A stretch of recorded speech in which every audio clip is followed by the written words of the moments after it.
Okay, so what's up guys? Welcome to another end of day recap, and what a day, man, what a day. Look at the amazing trade we took right here, guys.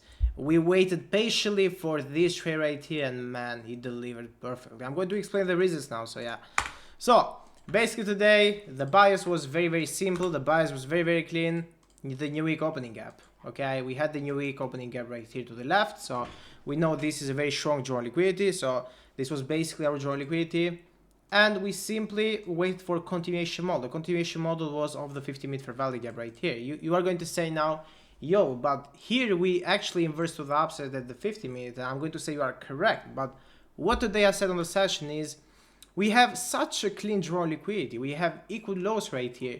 In my opinion and in my market experience, I think this is a manipulation to generate more liquidity on people who went long. So I'm still going to look for shorts. I'm still going to risk it because I'm like my bias. I'm very convinced the price action will go to the downside, and we simply waited for that. So when the price went right here inside the fair value gap, you are going to say, well, I didn't anticipate the 1 minute, because as we inverse to the upside with the 50-minute, of course, I wanted to wait for more confirmations. Okay, so not only I waited for the 1 minute inversion, but I waited for the 2 minute inversion right here as well. So as we can see, the price action inversed, but why I didn't enter here? I waited for more confirmation. On S&P, we had the same 2 minute inversion fair value gap, which the price action didn't inverse right here. Let me check. Exactly right here.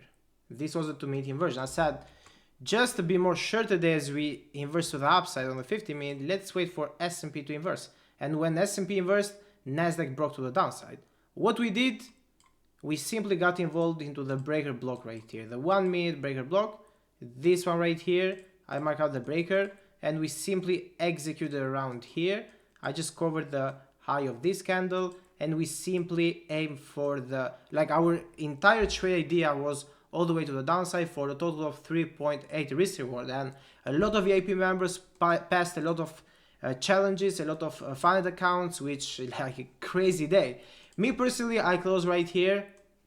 Why I close right here? Because I was up 2.5k on 6 accounts, which is in total like 40k in a day. So bro, like I didn't take a partial, I didn't put the trade on break even, because I was like this convinced about this trade that I actually went for like a big profits on this trade. And man, on this week, like I'm almost done for the month, to be honest, right here. But yeah, of course I'm going to continue to trade, but this to explain to you guys that you need like one good trade, you need to be patient, and the market will always reward you. And as you can see right here, I was bearish. A lot of people tried to anticipate the longs. I didn't want to get involved into the longs because for me and to me the markets were bearish today, and we were going for the new week opening gap, and the prediction was fucking amazing. We did all the predictions like perfectly, and we took this nice winning trade. So no partials for me, for a total of 2.4 risk reward trade right here for a total of 125 points.